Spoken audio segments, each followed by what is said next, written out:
Bismillahirrahmanirrahim. Alhamdulillahi rabbil alamin. Wal aqibatu lil muttaqin. Wassalatu wassalamu ala Rasulillah wa ala alihi wa ashabihi wa ba'd. Assalamualaikum warahmatullahi taala wabarakatuh. Mga minamahal kong kapatid sa Islam, magandang umaga sa inyo at magandang malakas ang araw sa buong Luzon, Visayas at Mindanao. So, mapiyartan mga kapipita lango-lango na mga bangsa ko. Pamangnintan ko Allah subhanahu wa ta'ala pakalanduso mga umurtano na si ipkori ko mga pipi agalabag sulitan umagalabag. Allahumma amin. Tatariman tanwa sa dunia na ditanos ipagtay pakataling matanos alungan amauri nagito sudi pa kang gaya guna so tamok nagusumuriataw bu pa kang gaya guna na so tau aso puso yan na miyasotin niya yawma la yanfa'u malun wala banun illa man atallaha biqalbin salim. Ginanita tanudinga yun ang dapat tandaan kapatid pagdating sa kabilang buhay, araw ng kamatayan, walang mibigay sa iyo ng kabutihan ng kayamanan mo at yung mga pamilya mo. Ang makapagbigay ng kabutihan sa atin at makadipinsa sa atin sa kabilang buhay, yung ating mga puso na dalisay o malinis na walang ginawa kundi pananampalataya sa Allah at gawa ng mabuti. Yun lang nang makatutulong sa atin sa kabilang buhay. Tandaan mo yun kapatid. Al-Islamu salamun lil bashariyah. Ito ang paksa natin ngayon. Ang Islam ay ito ang kapayapaan ng tao. Islam ay kapayapaan ng tao dito sa mundo, lalo sa kabilang buhay. So ang kailangan kapatid, doon ka sa Islam para mapayapa ka sa mundo at mapayapa ka rin sa kabilang buhay. Diba? Ang Islam, hindi po ito gawa-gawa ng tao. Hindi katulad ng ibang relihiyon ng gawa ng tao na lahat ng ginagawa ng mga tao sa kanilang relihiyon ay para sa kanilang mga sarili. Ang Islam po ay utos ng Allah, utos ng Panginoon na dapat natin sundin para po tayong magtagumpay dito sa ibabaw ng mundo at lalo sa kabilang buhay. Yun ang kagandahan ng Islam kapatid. Kagandahan ng Islam, kabutihan ng Islam ay kapayapaan dito sa mundo at lalo sa kabilang buhay. Kasi ikaw ay tao na pag sumunod ka sa utos na ibig sabihin ay may resulta ng kapayapaan. Pag hindi ka sumunod sa utos, walang resulta ng kapayapaan. Halimbawa, namumuhay tayo sa bansas ng demokrati sa Pilipinas. May mga rule ng gobyerno na dapat natin sundin. Pag sinunod natin ang batas ng gobyerno, malaya po tayo. Pag hindi natin sinunod, halimbawa, ang droga, ito ang pinagbabawal ng gobyerno. Pag ikaw ay nagdodroga, ay magiging ikaw ay huhuliin ng mga pulis kasi ang gobyerno may pulis. Ganon din ang terrorist, gumagawa ng mga karumal-dumal na masasama ng gawa para sa fitna ng mga tao, ay ito po ay bawal sa gobyerno. Pag ikaw ay taong terrorist, magiging huliin ka ng gobyerno, ipakukulong ka kapatid. So ganun sa Islam. Ang Islam ay relihiyon ng kapayapaan na kung ikaw ay sumunod sa utos ng Islam, ikaw ay mapayapa dito sa mundo at lalo sa kabilang buhay. So yun pong nating pinaghandaan mga minamahal kong kapatid.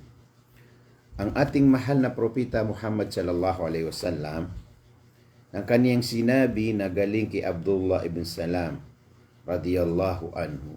Qala an-nabiy sallallahu alayhi wa sallam ayyuhan nasu afshu salam wa at'imu at-ta'am wa sallu bil-laili wan nasu niyam tadkhulul jannata bis-salam. Masyaallah, tabarakallah. Mga minamahal kong kapatid sa Islam, ito po ang sabi ni Abdullah ibn Salam na kaniyang sinabi ni mahal na Prophet Muhammad sallallahu alaihi wasallam. Bakit natin tinawag si propeta na mahal? Kasi yan ang tunay nating modelo ladiawan si ku kapagawi di si ku Islam. Kakanan Nabi sallallahu alaihi wasallam khuluquhu al-Quran. Innama bu'ithtu liutammima makarimal akhlaq. Si mahal na Prophet Muhammad alaihi salatu wasallam, ang kaniyang kaugalian ay Quran. So ang Quran ay kapayapaan ng pinadala ng Allah Subhanahu wa Ta'ala sa atin. Yun lang kapatid. Wala ng kapayapaan kung hindi ang kapayapaan na galing sa Panginoon. Galing sa Diyos. So dapat natin sumunod sa kaniyang utos. So ito ang pinaliwanag ni Prophet Muhammad sallallahu alaihi wasallam. Pagdating sa Madina, galing sa Makkah, 3 po na dapat natin sundin ito bilang ikaw ay Muslim. Pag gusto mo mapayapa ka kapatid, una-una po, tandaan mo, ilagay mo sa utak mo na kailangan ikaw ay tao na marespekto sa lahat ng tao. Pati yung mga hayop, kailangan respektuhan mo kahit anong kana, Yahudi, Christianity, Buddhist, o basta importante tao. Ang pinaka-importante sa atin ay napakalaking respekto natin sa kanila. Kasi yan ang ipinadala ng Quran. Hubbullahi wa hubbul jiran. Pagmamahal sa Allah at pagmamahal sa kapwa. Kahit sinong kilong. Pero respektuhan mo kahit magkakaiba tayo na doktrin. Iba ang doktrin mo, iba ang doktrin nila. Ang importante, lahat tayo tao, pakita natin sa kanya ang Islam ay tunay na mapayapa, kapayapaan. Itinanong kay mahal na propeta, sino ba ang Muslim? Al-Muslimu man salima al-Muslimuna min lisani. Ang tunay na Muslim, tunay na mananampalataya sa Allah, ang kaniyang salita at gawa ay para sa kabutihan ng tao. Yun ang tunay na Muslim. Hindi po tunay na Muslim yung tao nagsalita ng masamang salita, ang tingin niya sa sarili, siya ay nasa tama, yung iba ay mali. Yun lang ang tao na may question mark. Ang tunay na Muslim, kaniyang salita at yung gawa ay para sa kabutihan ng tao. Hindi po siya nanakit ng tao, hindi siya nagmumura, hindi siya nagsasalita na masamang salita. Yun ang tunay na Muslim kapatid. Sabi ng Rasul sallallahu alaihi wasallam, ayuhan nasu, afshus salam. O mga tao, ipaabot niyo ang kapayapaan sa ibang tao. Yun, salam, afshus salam. Sabi ng Rasul sallallahu alaihi wasallam, panguraw niyo sa salam. Di ba? Magsalam po kayo sa mga tao. Assalamualaikum. Sumainyo nawa ang kapayapaan. Yan. Yan ang turo ng Islam. Sumainyo nawa ang kapayapaan. Kapatid. So, ibig sabihin, kung ikaw ay tunay na Muslim, ito naman ang salam na sabi, Assalamualaikum. Espesyal sa Muslim. Hindi po pwede sa hindi Muslim. Kasi ito ang simbolo ng mga Muslim na malalaman mo kung itong tao kausap po ay siya ba ay Muslim. Kasi kung hindi siya Muslim, magugulat siya kung Assalamualaikum. Hindi niya alam ang kanyang sinasagot. Kasi hindi po siya Muslim. Pero ang tunay na Muslim, pag narinig niya, Assalamualaikum. Ganun pala dumating sa akin kapatid ko Muslim. Ano ang sagot niya? Alaikumissalam. Yun lang unang utos sa atin ni Prophet Muhammad sallallahu alaihi wasallam. So laging mo tatandaan mo kapatid, pag lumabas ka sa bahay, may nakita kang isang Muslim, ipaabot mo sa kanya ang salam, ipaabot mo sa kanya ang kapayapaan, sumainyo nawa ang kapayapaan. Yan ibig sabihin. Yan ibig sabihin kapatid, sumainyo nawa ang kapayapaan. Sabi niya, wa alaikumussalam wa rahmatullahi wa barakatuh. Dahil sa ikaw ay humingi kay Allah na sa kanya ang kapayapaan, ganun din ibabalik sa iyo ang kapayapaan. Kapatid sa Islam. So kailangan po, isanay natin ating mga sarili sa pagsasalam sa ating mga minamahal na kapatid na Muslim. Para po, ito ang tunay, tandaan mo yon, ay napakalaking reward ng Allah Subhanahu wa Ta'ala sa mga tao na sila ay nagbibigay ng salam sa kapwang Muslim. Okay po, napakalinaw po. Hay mga tawati ko Rasulullah na panguraw niyo sa salam. Kakag Yesus salam na ginan kalilintan na kailangan na sukabubaluin ka Muslim, pagari ko na may laing ka so pagaring ka Muslim na pangurawon ko so salam kaginan dauan wagamatan wagama Islam naguginan ni di mikikilalai umag-ingaran sa Muslim. Ikadua, ang dauan ng Nabi sallallahu alaihi wasallam, at'imut ta'am, pamagana kano. Ato ni ka pamagana, ngutakap kakanang kasi ko pagaring ka Muslim. At'imut ta'am, magsadaka ko kayo, magbigay kayo ng mga masasarap ng pagkain, di ba? Magbigay kayo ng regalo bawat isa sa atin, maghanda po kayo ng mga pasalubong para ibigay mo sa kaibigan po, para siya po ay masaya o excited dahil sa binigyan mo siya ng pasalubong ng bayan. Yun lang, at'imut ta'am. Pamaganakan wa tigo Rasulullah sallallahu alaihi wasallam. Naginan imya kapia-pia apa para. Ito ang napakagandang kaugalian ng tunay na Muslim na siya ay naghanda ng mga pagkain upang ipamigay sa mga kapatid na Muslim, kahit hindi Muslim, pati mga kapatid nating Kristiyano, na nakita mo siya, ipakita mo sa kanila ito ang tunay na Islam ay kapayapaan sa mundo at lalo sa kabilang buhay. Yun ang una po, Absus Salam, pangalawa at imut ta'am, pangatlo po, sallu bil-layli wan-nasu niyam, tadkhulul jannata bis-salam. Masya Allah, tabarakallah. Magdasal kayo sa madaling araw na ang karamihan ng mga tao ay tulog sila. Ang ibig sabihin, kung ikaw ay nagdarasal sa madaling araw, yung tinatawag ng tahajjud, qiyamul layl, ito ang tunay na taos-puso para sa Allah lamang, kasi wala pong nakakita sa iyo kung hindi si Allah subhanahu wa ta'ala, kasi ito ang araw, oras ng mga tao ay natutulog po sila.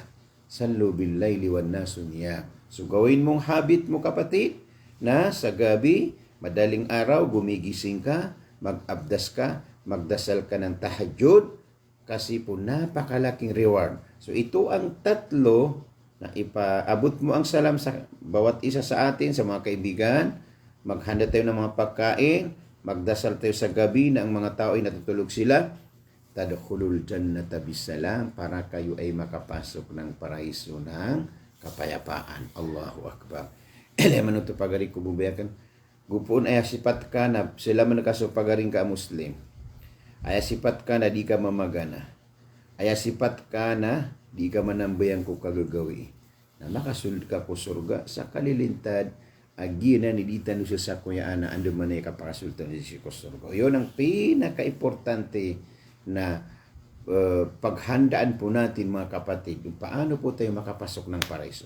Huwag mong problema ng mundo. Huwag mong problemain ang mga pagkain mo. Huwag mong problemain ang mga asawa mo. Huwag mong problemain ang mga anak mo.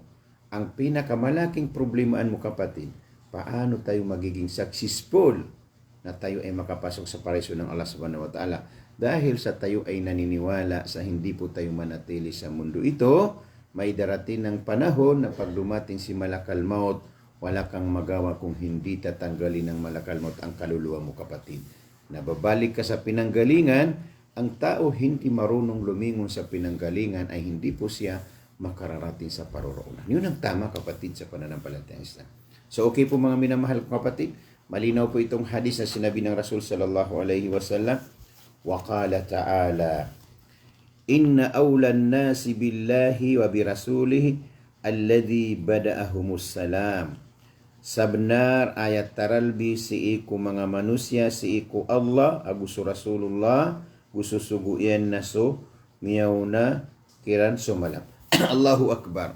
Kapatid sa Islam, napakalaking reward na sabi ng Rasul sallallahu alaihi wasallam, inna awlan nasi billahi, ang pinakatunay na malapit sa Allah subhanahu wa ta'ala at ang kaniyang propeta, sino man na nang una magsalam, barati ano pa ma, may nga supagaling ka Muslim, nasa din sa monarka no sumalam, nagyutod ni marani ko Allah gusto Rasulullah sallallahu alaihi wasallam. Pag nakita mong kapatid mo Muslim, sabi mo, assalamu alaikum, ikaw ay nauna sa salam, ang reward, fa'aulan nasi billah, ikaw ay pinakamalapit sa Allah at ang kaniyang sugo. Allahu Akbar. Ang karamihan sa atin ay baliwala po sa kanila ang salam. Di ba? Dahil sa hindi po tayo nasanay, ang ating dila, pag nakita mong kaibigan, brother, kumusta ka na? Okay naman po. Pag ko mapipiyagi naman ka. Hindi ka na makapupoon sa sa Siringan. Naman ito, saan ka galing kapatid? Galing ako sa Quezon City, sa aking kaibigan. Beauty pagan, kapatid, mali po yun. Ang una, ako at ikaw at lahat po tayo, ang una, pag nakita mo ang kapatid mo Muslim o sister mo Muslim, bago mo siya kausapin sa mga kumusta ka na, ganun, ipaabot mo muna ang salam. Assalamualaikum warahmatullahi ta'ala wabarakatuh. Yun ang dapat. Tapos amungin mo siya. Kumusin mo siya. Pagkatapos mo ipaabot sa kanya ang salam, magkwentuhan kayo. Anong kwenta? Brother, sino ba ang pangalan mo? Saan ka na ngayon? Saan ka nakatira? Ilan taong ka na sa Islam? Ano ang mga buhay mo? Ano ang ipaglilingkod ko sa iyo? Sama ka sa akin painuming ng coffee. Dahil sa nauna ko sumalam sa iyo. Pangalawa po, pakainin kita ng mga masasarap na delicious na pagkain para po ako ang mauna sa reward ng Allah subhanahu wa ta'ala. Diyan pagari ko bubayakan itarbiyatano si iku mga ginawa tano kay nao ganatan tano bu dunia din pakanggiya guna sukala itamok nagusukala kadato nagusukala kalimorya tao ay bu pakanggiya guna na so tao aping galubukian sa mga sunaw Nabi sallallahu alaihi wasallam. Yun lang ang makapagbigay ng kabutihan sa atin, ang tao na siya ay gumawa sa sunnah ni Prophet Muhammad alaihi salatu wasallam. As-salamu hadaful islami fil ardi. Yun lang daw. So Islam na antap akalilintan kuliyaw lupa. Allahu Akbar. Yuti antap yan. Oh. So Islam na aya antap yan nakalilintan kuliyaw lupa. Daba agama bay antap yan na si kuliyaw lupa ka. Ayad na kalilid agama na personal interest. Judaismo, personal interest. Kristyanismo, personal interest. Buddha, personal interest. Islam ay hindi po personal interest. Kabutihan sa mundo at kasaunod. Malawak ng usapan kung pag-usapan natin yung mga relihiyon, bakit tinawag na nila personal interest. Lahat ng relihiyon sa mundo, ang personal interest, law of leverage. Padamiin mo ang member mo para yumaman ang simbahan mo. Yun lang, wala nang iba. Pero sa Islam, hindi po padamiin mo ang member para yumaman ka. Hindi yan. Ang Islam mo, ipaabot mo sa tao ang Islam. Opo, tama. Yayaman ka sa mundo at yayaman ka rin sa kabilang buhay. Yun.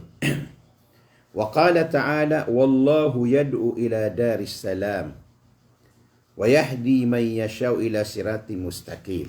Ito ang sinabi ng Allah subhanahu wa ta'ala. So Allah na ipendulo niyan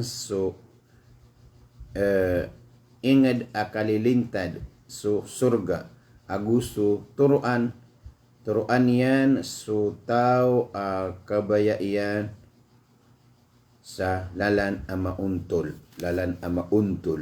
wallahu yadu ila daris salam mata na so wallah na ay penulunian na so kalilintad wa yahdi man yasha naguturo niyan so kabayaian kulalan at titu. Yun lang ibig sabihin yan.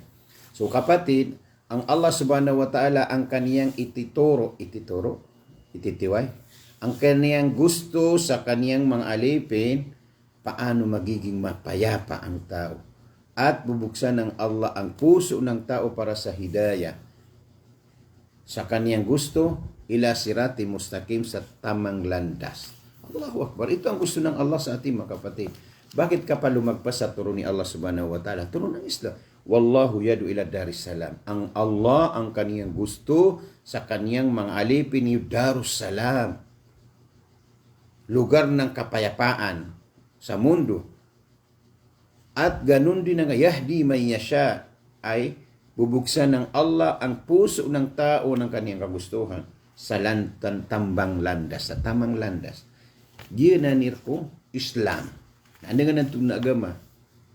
Dabasan tunang agama inong taso Islam. Wa qala ta'ala, wa idha khatabahumul jahiluna qalu salama. Bilang ikaw ay tunay na alipin ng Allah subhanahu wa ta'ala, na sinabi ni Allah subhanahu wa ta'ala, wa idha khatabahumul jahiluna qalu salama. Igirati ko raso ti wallahu ta'ala aminin barat mo era ng mga ignorance, walang kaalam-alam, na wala sila sinasabi kundi ang kapayapaan ay sumainyo na. Ayun lang. Yung tapawal, apipuwal niyan sa agama, puwal niyan sa Islam, lampawi, kupito man na lampawi, adi pa kiyumbaw, ayad na kapipikiran niyan sa ginawa niya, nas kaniya di benar, nagyuti pawal, kupito man na pawal. Nadabangon, pero na inuntaso, kalilintad na panggunating gadan gagyuti mu'min. Pag nakita mong taong pawal, madaldal, masamang tao, huwag mo siyang patulan. Kasi pag pinatulan mo siya, parehas po kayo na purong madaldal ng tao. So ano ang gagawin mo? Salam. Ibig sabihin, kapayapaan na ipaalala mo sa kanya, pagkatapos talikuran mo siyang kapatid sa pananampalatayang Islam. So Allahu Akbar. So napakalinaw po ang ating usapan, mga kapatid ko, sa pananampalatayang Islam. Wa qala ta'ala, wa idha sami'ul lagu a'radu anhu wa qalu lana a'maluna wa lakum a'malukum salamun alaikum la nabtagil jahilin. La nabtagil jahilin. Peter walla agu igira amia miha nag-iran so ilang akatero na talikudaniran sa terooniran arkami so mga galabak mi gurakiyo so mga galbakiyo so kalilintad na si Erkano di ami penutulan so mga tao di ami penuntutan so mga tao jahil. Wa ida sami'u lagoy igira ami naginati wallahu ta'ala so mga ilang akatero aradu anhu na talikudan niya siran wa qalu natulan wa qalu lana a'maluna wa lakum so galbuk kami nagalbuk yun so galbuk yun salamun alaikum na so kalilintad na si Erkano di ami petulan sa mga jahilin ayaw namin makipag-usap sa mga taong ignorance. Sabi ng Allah subhanahu wa ta'ala, kung narinig lang ang mga sayang ng salita ay tinatalikuran nila. Ang sinasabi nila, may trabaho kami at mayroon kayong trabaho, sumainyo nawa ang kapayapaan, hindi po kami papatol sa mga tao ng mga tamad at yung mga ignorance ng tao. Yun ang tunay na pamamaraan ng Muslim. Ida sami'ul lagu, pag narinig niya ang mga sayang ng oras, mga lagu, mga kasiraan ng salita, a'radu anhu na tinatalikuran nila.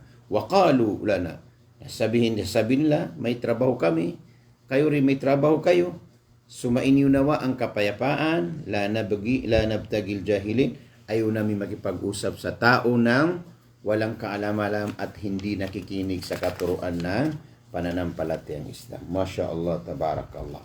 Laman ito pagari ko ang Muslim, agiyong ko ito kapiyaw agama tanwa, agama Islam. Na malutano sa buditeng kaan, kakagiya, gira miya katas, na madaglak bukal nun, nagira mabuba, na pumakinang no pagaritano.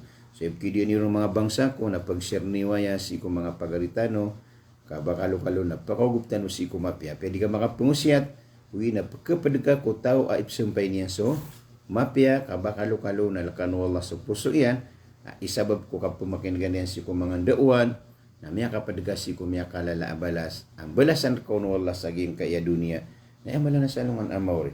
Qala ta'ala, wa ta'awanu alal birri wat taqwa, wa la ta'awanu alal ithmi wal udwan wattaqullaha innallaha syadidul iqab.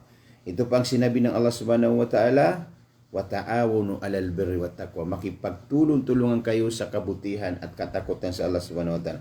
Huwag po kayo magtulong-tulungan sa mga kamparadusa at masasamang gawa ang pinagbabawal, al-udwan, nagu kaprediduay, kapakipag-away-away, yan ang pinagbabawal, gawa ng masama, yung mga pinagbabawal, at makipag-away sa ibang tao, matakot kayo kay Allah subhanahu wa ta'ala, dahil siya ang Allah subhanahu wa ta'ala, syadidul iqab, napakabigat ang parusa ng Allah subhanahu wa ta'ala sa mga tao, ang kanilang ginagawa ay karumar-rumar ng salita o gawa, at sila ay nakipag-away-away sa tao.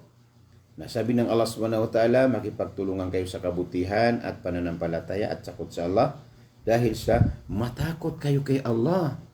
Ang Allah subhanahu wa ta'ala ay napakabigat ang kanyang parusa mga kapatid. Masya Allah, salam ki Aisa Diatur Abdullah. Assalamualaikum sister kapatid. Aisa, bakit lalaki ang picture? So, salam rekanusan ang mga bangsa ko.